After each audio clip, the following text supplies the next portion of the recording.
اور روز یہ اپنے آپ کو بھی دھوکہ دوسرے کو بھی دھوکہ دیتے ہیں اور بلینز ڈالر اپنے پیچھے چھوڑ کر مر جاتے ہیں اور بدنامی چھوڑ کر مر جاتے ہیں. بعض اہل صحافت بھی تو اقتداری حاصل. بعض اہل صحافت جو ہیں اچھا میں وہ دراصل سیاستدان پر آنا چاہوں گی. حبیب صاحب وزیر اعظم یکسو تو بڑے نظر آ رہے ہیں. کل انہوں نے بڑا اہم اعلان بھی کر دیا جی کہ اپنے ٹرائل کے خوف سے پیچھے نہیں ہٹوں گا, دہشت گردی کے خلاف متحد ہیں اور دہشت گردی کو پروان چڑھنے نہیں دیں گے.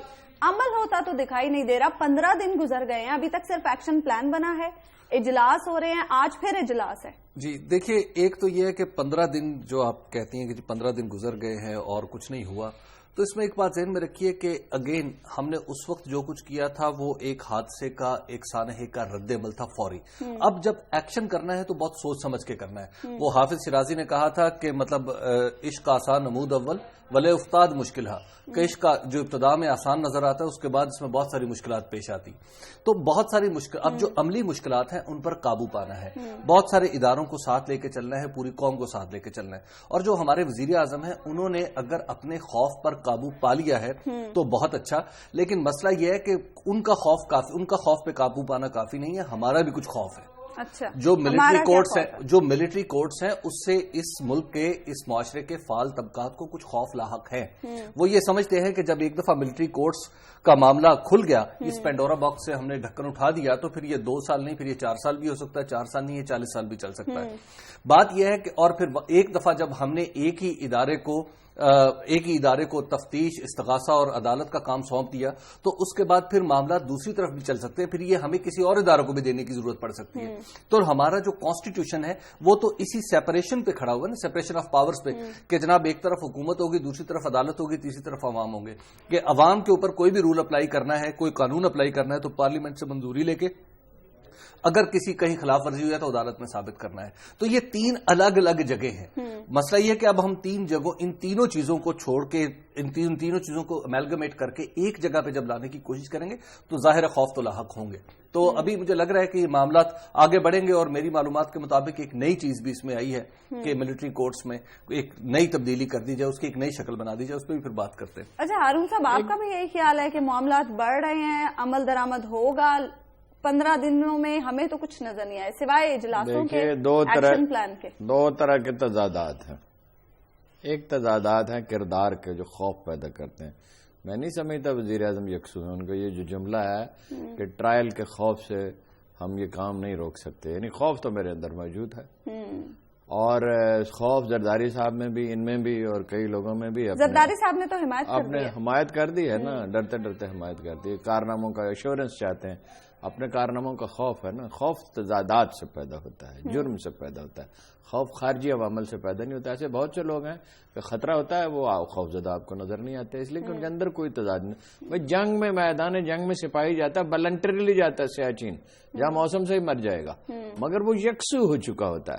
ٹھیک ہے, حضرت ابراہیم کی تعریف کرتا ہے قرآن مجید تو کہتا ہے کان ابراہیم حنیفہ, ابراہیم یکسو بہت ہے, کلیئرٹی بہت ہے. یہ جب کلیئرٹی ہے, یہ اتنے دولت کے جو انبار ہیں جن پہ یہ بیٹھے, ایک تو یہ. دوسرا مسئلہ یہ ہے کہ اگر آپ کو اعتراض ہے, جو ہو سکتا ہے, دیکھیے بحث کے مرحلے میں تو کوئی بھی تجویز آنی چاہیے, اس پہ اس وقت تو ذہن اوپن رکھنا چاہیے, تو آپ متبادل تجاویز پیش کریں. ویسے کئی چیزوں پہ غور ہو رہا ہے میری معلومات کے مطابق, کئی چیزوں پہ غور ہو رہا ہے, اور اس میں حرج کیا ہے 2 4 6 دن ڈیلے کریں, یہ میجر ایشو ہے بھی نہیں. میجر ایشو تو میدان جنگ ہے ٹیررسٹوں کے خلاف, یعنی انٹیلیجنس اور پولیس کی کاروائیاں. لیکن ہم نے تو اس وقت میجر ایشو فوجی عدالتوں کے قیام کو بنا کیونکہ موضوع بحث بن گیا نا, اس لیے جو چیز بحث میں آ جاتی ہے وہ باقی چیزیں اجھل ہو جاتی ہیں. تو اس پہ غور کر لیں, اس میں کوئی حرج نہیں. رہ گئے یہ وکیل حضرات, یہ فعال طبقات بھی ویسے عجیب ہیں, یعنی اس میں یہ کوئی ہمارے معاشرے کی پیداوار تھوڑی ہیں. جو این جی اوز جو ہیں وہ 100 روپے ان کو سالانہ میں باہر سے ملتے ہیں. اور یہ جو وکیل حضرات ہیں, یہ تو بالکل مجھے یقین ہے, اب ظفر علی شاہ بھی آج بول پڑے, ان کا مسئلہ عدالتوں کو خوش رکھنا ہے. یعنی جج حضرات کو ظاہر ہے یہ پسند نہیں آئیں گی عدالتیں, 50-50 لاکھ روپے 1-1 کروڑ روپے یہ فیس لیتے ہیں, ان کی یہ خوشنودی چاہتے ہیں. حامد علی خان نے جو کارنامہ انجام دیا اسی لیے دیا. اعتزاز حسن کا مسئلہ یہی ہے, پیسے کمائے جائیں اور سینت کے رکھے جائیں, اور ایک اپنے پیچھے ایک انبار چھوڑ جائیں دولت کا. ان سب کا مسئلہ تو دوسرا ہے, لیکن ایسے لوگ ہیں جو نیک نیتی سے سمجھتے ہیں کہ یہ مناسب نہیں ہے, تو اس کو ایڈریس کیا جانا چاہیے. اس پہ بحث ہونی چاہیے. اس میں بےتابی ایسی کون سی ہے کہ 24 گھنٹے میں فیصلہ کرنا؟ ایسی تو کوئی چیز نہیں ہے. اور اگر کوئی متبادل تجویز آتی ہے اچھی تو کھلے دل سے قبول کرنا چاہیے، اس لیے کہ فوجی عدالت کا کیا مقصد نہیں ہے. مقصد ہے تیز رفتار سماعت، سزا مل جائے یقینی طور پہ اور وقت ضائع نہ ہو. تیز رفتار سے مراد بھی یہ نہیں ہے کہ اسی دن فیصلہ ہو، یہ نہیں ہے. پیچھے اس کے بڑا ڈائلما یہ ہے کہ ادارے تو سول تباہ کر دیے اور اس پہ تو ابھی تک کوئی بات نہیں ہے کہ پولیس کو بہتر بنایا جائے گا، انٹیلیجنس کو بہتر بنایا جائے گا. اور اس میں ایک فیصلہ کرنا ہے صرف میرٹ پہ تقرری ہے، ڈی پولیٹیسائز کرنا، اور تو اس میں کوئی فیصلہ سب سے مشکل فیصلہ. اور یہ جو مشکل فیصلہ ہے کہ آدمی طے کرتا ہے کہ یہ غلط کام میں نے نہیں کرنا، وہ جو فطرت ثانیہ بن چکی ہے پار انجوائے کرنے کی. میں جنرل مشرف سے بڑا حسن ظن رکھتا تھا جس دن وہ آئے، مگر ہیرلڈ کو جب انٹرویو میں ان سے کہا گیا کہ ایک مشکل ملک ہے گورن کرنے کے لیے، تو he said I hope yes but I hope I will enjoy it. اقتدار انجوائے کرنے کی چیز نہیں ہے، امانت ہے، بھاری ذمہ داری امانت ہے. آپ نے جا کے اپنے ضمیر کو بھی جواب دینا ہے، قوم کو بھی جواب دینا، خدا کو بھی جواب دینا. یہ مشکل کام ہے یہ. لیکن ہمارے حکمران تو انجوائے کرنے کے لیے آتے ہیں نا. ہمارے کیا دنیا بھر میں یہی حال ہے. جب اخلاقی احساس نہ ہو، دیکھیے وہاں تو پھر بھی عوام کی جواب دہی کا احساس ہوتا ہے، میڈیا کی جواب دہی کا احساس ہوتا ہے. نکسن کس چیز پہ نکالا؟ جدید امریکی تاریخ کے عظیم ترین صدر تھے نکسن. انہوں نے ایک ایسا فیصلہ کیا چین سے تعلقات کا جس نے تاریخ کو بدل ڈالا. کس چیز پہ نکالے گئے؟ مخالفین کے ایک اجلاس کی جاسوسی پہ. یہاں ایک وزیر اعظم رکھا ہوا ہے 3 من کا جس کا سارا پیسہ ہی ملک سے باہر ہے، جو منی لانڈرنگ کرتا ہے، اور اس پہ کبھی اسے شرمندگی بھی نہیں ہوتی. یہ ایک پوزیشن لیڈر رکھے ہوئے ہیں زرداری صاحب، جو روز ایک نئی غلط بیانی کرتے ہیں اور جائیدادیں ساری ان کے ملک سے باہر. اچھا حبیب صاحب، لیکن ساتھ یہ بھی رہے کہ ان لوگوں کو کروڑوں ووٹ دیتے ہیں، کروڑوں لوگ ان کے پیچھے. ہم کس لیے اس سسٹم کی حمایت کرتے ہیں کہ یہ چلتا رہے گا، ایوالو ہو جائے گا تو بہتر لوگ آ جائیں گے. اس لیے کہ فوجی حکومت تو کوئی سلوشن ہے ہی نہیں. ایک دفعہ نہیں 4 دفعہ ہم نے تجربہ کیا. پھر کچھ لوگ یہ خواب دیکھ رہے ہیں وہ آ جائیں گے، وہ قیادت کا پیدا ہونے کا عمل رک جائے گا. مگر جو کام یہ غلط کر رہے ہیں وہ تو پوائنٹ آؤٹ ہونے چاہیے نا، اس کی بساط نہ لپیٹی جائے. نیکٹا کے اجلاس کی اگر ہم بات کریں تو کل نیکٹا کے اجلاس میں نئی انسداد دہشت گردی فورس بنانے کے حوالے سے بات کی گئی ہے. پہلے سے جو فورسز موجود ہیں انہیں ہم کام میں نہیں لا رہے ہیں، ان کو نہیں بہتر کر رہے ہیں، نئی فورسز بنا کر کیا ہوگا؟ دیکھیے یہ ہماری میرا خیال ہے قومی عادت ہے. ہم جس چیز کو، جس خراب چیز کو ٹھیک نہیں کر سکتے اس کی جگہ ایک نئی چیز کھڑی کرنے کی کوشش کرتے ہیں، ردے پہ ردہ چڑھائے چلے جاتے ہیں، ایک حماقت سے دوسری حماقت، دوسری حماقت سے تیسری غلطی. ہم اسی سلسلے کا شکار ہیں. بات یہ ہے کہ جب آپ پولیس انہی لوگوں میں سے آپ نے الٹیمیٹلی اس فورس کے لوگوں کو بھی لینا ہے نا، تو ان لوگوں کو ٹرین کر لیں، ان لوگوں پہ محنت کر لیں، ان لوگوں کو کچھ پڑھا دیں تاکہ یہ لوگ بہتر بن جائیں. لیکن مصیبت یہ ہے کہ اگر ایسا نہیں ہوگا تو پھر یہ کیسے کہا جائے گا کہ جناب دیکھیں جی پی ایم ایل این نے بڑا کام کیا. تو بات یہ ہے کہ یہ جو نئی فورس ہے یہ محض اشک شوئی ہے، اس سے زیادہ اور کچھ نہیں ہے. پھر یہ نئی فورس کس کے متحد کام کرے گی، کیسے کرے گی، اس کے لیے کون سا قانون ہوگا، تو لہٰذا یہ ساری باتیں ابھی وہ خواب و خیال کی حد سے آگے نہیں گزر سکتی. جس اجلاس کی آپ بات کر رہی ہیں نا نیکٹا کے پہلے اجلاس کی، میرے خیال میں یہ پہلا اجلاس ایویں ہی ہے، بس جسے کہتے ہیں نا بس ایک نشستن گفتن برخاستن وہ سارے ہوئے ہیں. اب مسئلہ یہ ہے کہ جس اجلاس میں بیٹھنے والے لوگ ایسے ہیں کہ جو خود اخبارات کو فون کر کے خبریں دے رہے ہیں، تو اب اس اجلاس کی کیا اہمیت رہ گئی. دوسری وہ جو ملٹری کورٹس کی بات ہو رہی تھی، میں اس حوالے سے آپ کو بتاؤں کہ اس وقت ایک نئی چیز آئی ہے، وہ یہ ہے کہ ملٹری جو ایکٹ ہے 1952 کا، اس کے سیکشن 2 میں ترمیم کر دی جائے. اس کا سیکشن 2 ان لوگوں سے ڈیل کرتا ہے کہ جن کے اوپر یہ ایکٹ اپلائی ہوتا ہے، جس میں فوجی بھی ہیں اور غیر فوجی بھی ہیں. تو اس کا جو سیکشن 2 ہے اس کے اے، بی اور بی یہ جو 3 شکیں ہیں، اس کے تو یہ وہ ساری ان لوگوں سے متعلق ہے جو مسلح افواج کا حصہ ہیں، اور سی ان لوگوں سے متعلق ہے جو مسلح افواج کے ساتھ مل کر کام کرتے ہیں، اور ڈی یہ وہ لوگ ہیں جو اوریجنلی فوجی تو نہیں ہوتے لیکن فوج کے اوپر کسی نہ کسی انداز میں اثر انداز ہو سکتے ہیں. مثال کے طور پہ کوئی شخص مسلح افواج کو گمراہ کرنے کی کوشش کر سکتا ہے. مثال کے طور پہ کوئی شخص پل تباہ کر دیتا ہے، ایسا پل جس سے افواج نے گزرنا ہو، اس کی اسٹریٹجک اہمیت ہو، ریلویز ہیں، ٹیلی گراف ہے، مواصلاتی نظام ہے، بہت کچھ ہے. تو ایسے لوگوں کا بھی کورٹ مارشل ہو سکتا ہے. کورٹ مارشل نہ بھی ہو تو ایسے لوگوں کو ملٹری کورٹس میں ٹرائی کیا جا سکتا ہے. یہ پروویژن موجود ہے. اب اس کے ساتھ یہ اگر کوشش کی جائے کہ ATA یعنی جو اینٹی ٹیررسٹ ایکٹ ہے اس کی کچھ شکیں جو ہیں، اس کے شیڈول کا کچھ حصہ اگر اس میں شامل کر دیا جائے تو پھر یقینی طور پر جو موجودہ سیٹ اپ ہے، یعنی پاکستان آرمی ایکٹ 1952 بغیر کانسٹیٹیوشن میں ترمیم کیے یہ معاملہ اس ایکٹ کے ذریعے حل ہو سکتا ہے. تو اگر اس میں ترمیم کے اوپر کوئی کنسنسس بن سکتا ہے تو بہرحال بات آگے بڑھ جائے گی. یہ ایک نئی تجویز ہے جس پہ غور ہونا شروع ہو گیا. ایک عام سادہ آدمی کے لیے بڑی مشکل سی بات ہے, ایسی کون سی قانونی پیچیدگیاں ہیں جس پر کنسنسس ہی نہیں ہو پا رہا ہے, اور یہ جو قانونی پہلو ہیں فوجی عدالتوں کے قیام کے حوالے سے ان پر اتفاق ہی نہیں ہو پا رہا ہے, ایسی کون سی پیچیدگیاں؟ دیکھیے پیچیدگیاں نہیں, یہ خوف ہے. بس ایک تو پیچیدگی یہ ہے کہ ہمارا کانسٹیٹیوشن اس کی اجازت نہیں دیتا. ہم نے جو اپنا کانسٹیٹیوشن بنایا ہے وہ اپنی ضروریات سے زیادہ مغربی چیزوں کو مد نظر رکھ کے بنایا ہوا ہے. تو لیکن جیسا بھی ہے رول آف دا گیم تو اسی سے نکل رہے ہیں. تو اب اس کو اگر مد نظر رکھیں تو ہم دیکھتے ہیں کہ اس میں تو اس طرح کی کوئی گنجائش نہیں ہے کہ ایک پیرلل نظام برقرار بنانا شروع کر دیا جائے. اور پھر دیکھیے آپ کا جو کانسٹیٹیوشن ہے وہ یہ کہتا ہے کہ عدالتی نظام شروع کہاں سے ہوتا ہے؟ عدالتی نظام چیف جسٹس آف پاکستان سے شروع ہوتا ہے. تو ایسا کوئی بھی نظام جس میں چیف جسٹس آف پاکستان کی کوئی سے نہ ہو تو میرا خیال ہے کہ وہ اس کے اوپر بہت سارے سوالیہ نشان اٹھیں گے. اور اچھا ہارون صاحب, کالعدم تنظیموں کی نگرانی اور ان کا ڈیٹا اکٹھا کرنے کے حوالے سے بھی کل نیکٹا کے اجلاس میں حکم دیا گیا ہے. جب بھی کوئی واقعہ ہوتا ہے, جب بھی کوئی سانحہ ہوتا ہے, یہ کام تو اس وقت بھی شروع ہو جاتا ہے. تو یہ کوئی نئی چیز تو نہیں ہے؟ نہیں, کبھی نہیں ہوا یہ کام. ممکن ہے اعلانات ہوتے رہے لیکن باقاعدہ ہوا نہیں. لیکن وہ اس پہ ذرا بات کر لیں. دیکھیے اگر یہ وہمے کا شکار نہ ہو, وسوسہ جو ہے نا رسول اللہ صلی اللہ علیہ وسلم نے فرمایا شیطان کی طرف سے ہے, اور جو کچھ وہ کہے وسوسہ جو کہے اس کے برعکس کرنا چاہیے. اور یہ ایسا میتھڈ ہے جس سے یہ ہائٹ کا فیئر جو ہے پانی کا فیئر اس کا علاج ممکن ہو جاتا ہے. یعنی آپ اس سے ڈرتے ہیں تو ہائٹ پہ کھڑے ہو جائیں, کھڑے رہیں, ایک دن ختم ہو جائے کچھ عرصے کے بعد جیت رہے پانی کا. وسوسہ آپ کو روکتا ہے. بھائی یہ کیوں نہیں کر لیتے؟ مثال کے طور پہ ایک تجویز میں دیتا ہوں, ماہرین اس پہ رائے دے سکتے ہیں کہ بھئی آپ ایک ڈرافٹ کریں, چیف جسٹس سے بھی مشورہ کریں کہ یہ ایسی عدالتیں بنے گی مگر یہ اس میں سیاستدان ٹرائی نہیں ہو سکتے, پولیٹیکل ورکر نہیں ہو سکتا, اس میں مسلمہ طور پر جو ٹیررسٹ ہے وہ ہو سکتا ہے, اس کی تعریف متعین کر دی جائے, اور یہ عدالت کی اس طرح سے تشکیل ہوگی اور آئین کے مطابق اس کو کر لیا جائے.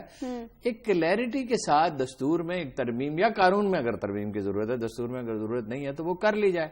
یہ اعتزاز احسن اور احمد علی خان جیسے لوگوں کی باتیں سننے کی بجائے کسی معقول آدمی کو بٹھائیں جس کو کوئی مفاد نہ ہو, اور 2-3 آدمی آپ کی نظر میں کون ہے معقول؟ ایسے کئی لوگ ہو سکتے ہیں جو سیاست میں نہیں کچھ نام لینا ضروری نہیں ہے نا. میرے ذہن میں اس وقت سچی بات ہے کوئی نام ہے بھی نہیں. اچھا, ان کو بٹھائیں. نہیں, ہماری وزارت قانون میں ایسے لوگ ہو سکتے ہیں. اچھا, ان کو بٹھائیں. جیک برانچ میں ہو سکتے ہیں, GHQ میں آپ کو پتا ہے کہ ایک محکمہ ہوتا ہے جو قانون سے ڈیل کرتا ہے. وہ بیٹھیں اور خوش دلی کے ساتھ اس پہ بحث کریں کہ یہ ہو سکتا ہے, یہ ترمیم ایسی ہو سکتی ہے, اور ساتھ اس کے لانگ ٹرم منصوبے کا وزیر اعظم اعلان کریں کہ عدالتی نظام کی ہم اصلاح کریں گے اور پولیس کی ہم اصلاح کریں گے اور انٹیلیجنس کی اصلاح کریں گے. اگر یہ 3 کام نہیں کرتے انٹیلیجنس کی, یہ طیب اردوان نے ان سے کہا تھا سول ادارے مضبوط بنائیں, فوج پہ انحصار نہ کریں. انہوں نے کیا؟ ترکی نے, ہم جس طرف ہم جا رہے ہیں ترکی اسے دوسری سمت میں سفر کر رہا ہے. انہوں نے فوج پہ انحصار کم کر دیا, اس کی جواب دہ بنا دیا, جرنیلوں پہ مقدمات چلا اور عوام نے اسے قبول کیا, اس لیے کہ وہ اخلاقی طور پہ بہتر تھے. فرشتے وہ بھی نہیں ہیں, اور انہوں نے ڈیلیور کیا. انہوں نے دنیا کی دوسری سب سے تیز رفتاری سے ترقی کرنے والی اکانومی تشکیل دی. انہوں نے عام آدمی کی آمدن میں کئی گنا اضافہ کر دیا, کئی فیصد نہیں, 10, 20, 50% نہیں, کئی گنا اضافہ کر دیا. وہ اقدامات ان کو کرنے ہی ہوں گے, ورنہ مجھے اندیشہ یہ ہے جو تاریخ کے اپنی حرکیات ہیں کہ یہ رخصت ہو جائیں گے. ایسے نہیں ہوتا کہ یہ جمہوریت کو چاٹنے کے لیے تو ہم نے نہیں بنائی ہے, جمہوریت پوجا کرنے کے لیے تو جمہوریت نتائج کے لیے ہے, ورنہ یہ رخصت ہو جائیں گے. اگرچہ فوجی ماشاء اللہ کوئی حل نہیں ہے. ان کی کرائسس کی جو نیچر ہے وہ سمجھ میں نہیں آ رہی ہے ان کی. یہ بہت ڈیپ کرائسس ہے, ایک ملک کا وجود خطرے میں ہے. مثال کے تو بات لمبی ہو جائے گی. مثال کے طور مجھے اس میں کوئی ڈاؤٹ نہیں ہے کہ انڈینز تلے ہوئے ہیں اس ملک کو توڑنے پہ, ان کا بس نہیں چلتا. افغانستان میں وہ کیا کر رہے ہیں, اتنی انویسٹمنٹ کس لیے کر رہے ہیں, یہ سرحدوں پہ وہ کیا کر رہے ہیں. مجھے بالکل یقین ہے پشاور کے واقعے میں ملوث ہیں, براہ راست ملوث نہیں ہے, پراکسی کے ذریعے ملوث ہے. میرا یہ بھی خیال ہے اس کی تحقیق ہونی چاہیے کہ یہ جو جب بڑا واقعہ ہوتا ہے پاکستان کے, اس بعد چھوٹے چھوٹے واقعات کیوں ہوتے ہیں توجہ ہٹانے کے لیے. یہ جو آگ لگی ہے اس میں وہ ملوث ہو سکتے ہیں, کئی جگہوں پر آگ لگی ہے. ٹھیک ہے, ہم ڈسکشن کا سلسلہ جاری رکھیں گے, لیکن ابھی ہمیں لینی ہے یہاں پر ایک بریک.